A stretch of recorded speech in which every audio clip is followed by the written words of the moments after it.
Hey everyone, Sweet Johnny Cage here, back with another guide for Sekiro Shadows Die Twice.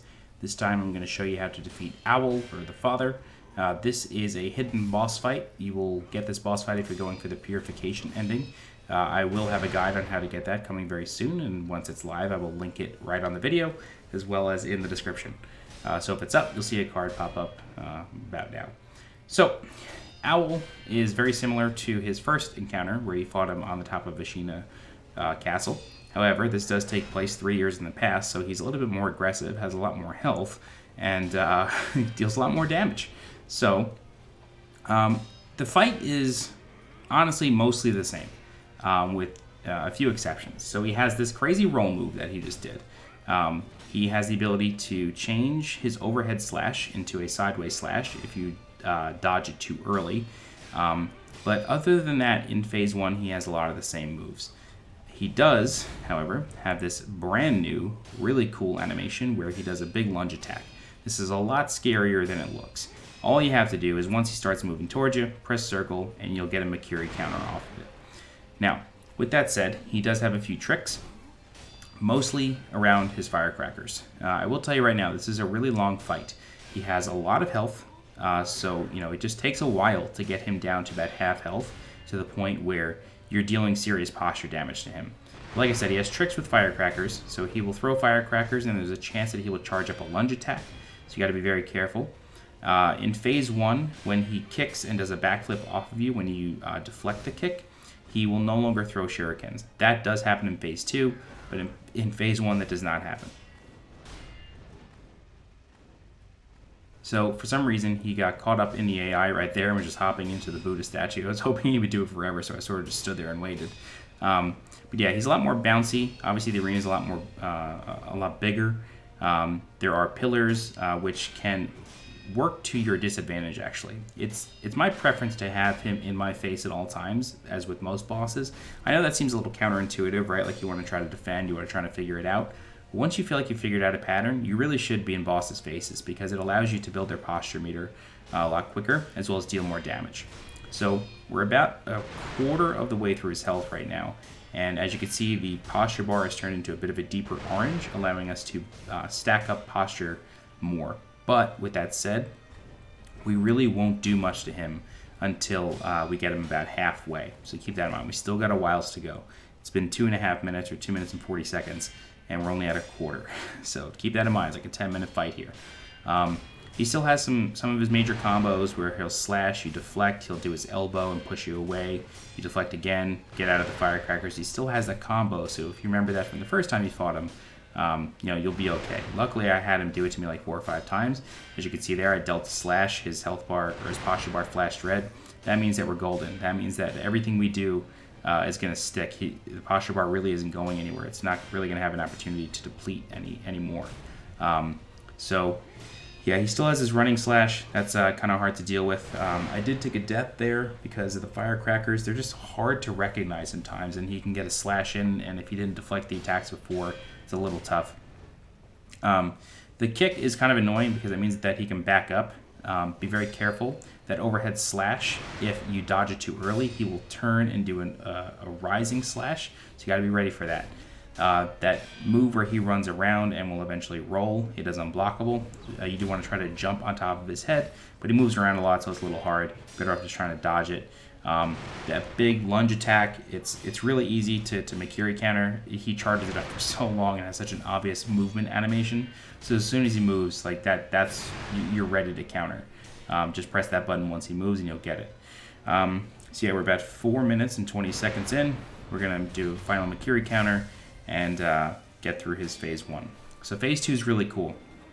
He now has an owl, which is like his spirit animal, obviously.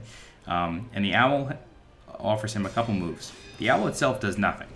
It could be in your face, you could touch it, don't worry about it. It's not going to do any damage to you. You could walk right into it. However, he will disappear, and then wherever the owl is, the owl will drop him off. So when he disappears, pay attention to the owl and get away from it. You don't want to be anywhere near that owl when he drops off, because he will come down with a big jumping strike, and it's really difficult to time, so you better off just running. He still has the big lunge, still easy to Makiri counter, nothing really changed there. However, he does have the ability to use the owl to mask certain things.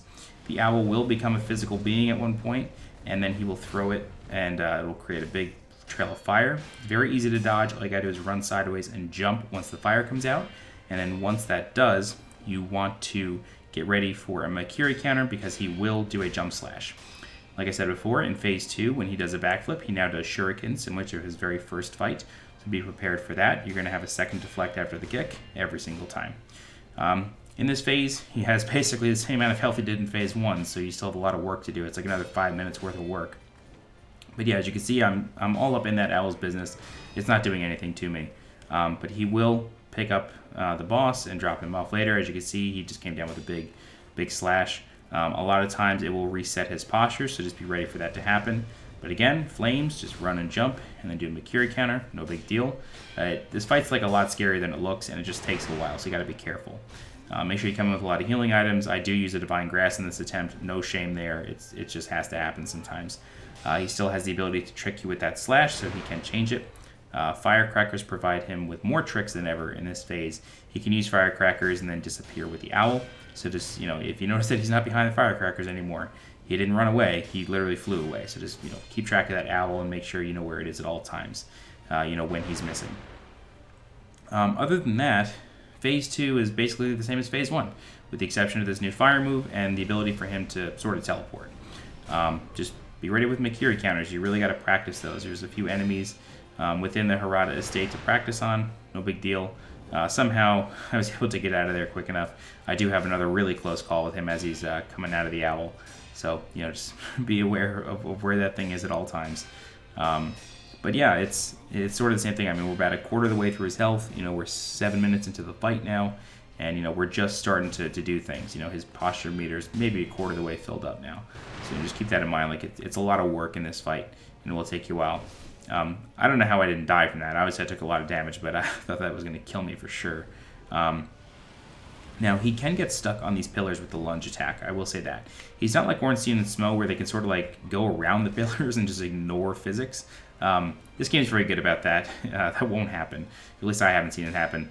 If he's behind a pillar and he does the lunge, he'll just stay behind the pillar. He won't come through. So you don't have to worry about like a weird AI issue. But yeah, so now we're about a third of the way through his health. Still, we're still trying to build any real posture damage to him, but it's becoming increasingly difficult. Pretty soon his health bar will turn red. As you can see, he just did firecrackers and disappeared again, and then came down with a dropping strike. So he's going to push us away, going to do firecrackers, do a big slash, you just get out of that. You don't want to deal with that move. It's just too much posture damage, and it's really, really tough to not take any damage from it at all. So again, be ready with the Makiri counter. I will tell you this, as you saw, his health bar did just flash red. That means that we are now pretty much good to go. All the posture damage we do now is going to stay. I will tell you this, though. Since he just takes a while, you do just want to, maintain patience. That's really what this fight is about. Don't get nervous. He's going to do the same thing for 10 minutes over and over and over. Don't get greedy. Just stick it out. It's just like Ornstein and Smo back in the day. You just got to stick it out. Don't get greedy. This move does have a range. That's one of the things I wanted to tell you. The move does have a range. It's not infinite, which is unfortunate. I really like Makiri counters. They're super easy once you get the hang of them, and that move just is so telegraphed. It's so obvious that it's coming, and he moves such a great distance kind of slowly, although it looks fast, that you want it to come. You want to be able to counter that move. But it does not have an infinite range, so you do want to be within medium distance of him in order to get a counter off on him. Yeah, sometimes you just can't get out of that move with the firecrackers. It's really tough. But now we got his posture moving. He's over halfway at this point, so it's going to be over soon. This fight ends in about a minute or so. So that rolling move is really tough to jump on his head because he keeps moving. Here I'm checking for my healing items. I have Rice and Divine Grass. I didn't think I wanted to use it just yet. But after this counter, I decide to, because I'm like, okay, I just got that counter. I have him at 80%, 90%. It's time. We're going to do this. So yeah, that's the plan. I don't know how I didn't get hit there. I thought for sure I was getting hit. But yeah, so no shame in using Divine Grass or Rice or anything. Use what you got to use, man. Just do what you got to do. I figured, I can beat Isshin and Ashina really, really easier. The Sword Saint, no problem these days. So, I just want to make sure I beat this guy. But yeah, so that's really it. We're going to get him on this next Makiri counter here. And it's no big deal. At least I think that's how we get him. But yeah, so we're sort of wrapping up here. Yeah, he's going to jump back. He's going to do he's going to do one. At least I think he is. No, he just came up with a running slash. There you go.